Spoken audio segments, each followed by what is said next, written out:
Gonzales, 18 years old, nakatira sa San Mateo, Rizal. Pamilya po namin, ako lang po yung person with disability.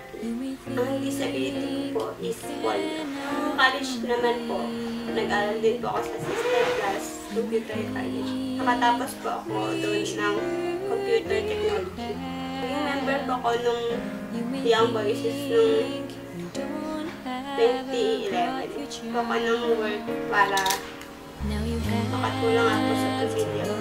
Kaya hindi po ko nawawala ng tatas. Hindi po ako titigan. Hindi po ako nakakaya. Naranasan ko sa society is ano po, wala pong rank, wala din po elevator. Kaya po sa transportation, ano po, sa mga pagpapunta, hindi ko sa sasakyan. Sa mga driver mo, hindi na po sila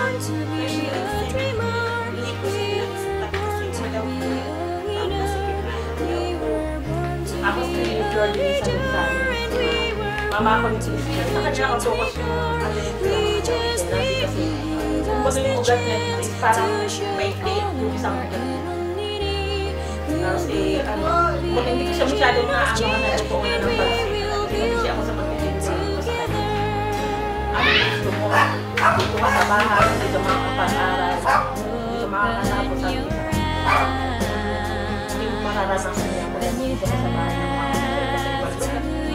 parang naging independent talaga sa pag-aral sa malaw sa sarili niya. Alam niyo kung paano siya magpusan kung sa kanila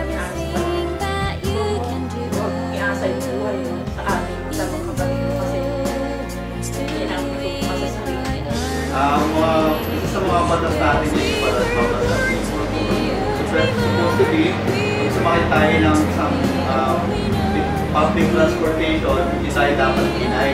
Pag dinimay tayo, pwede natin i-report yung mga ganyang bagay.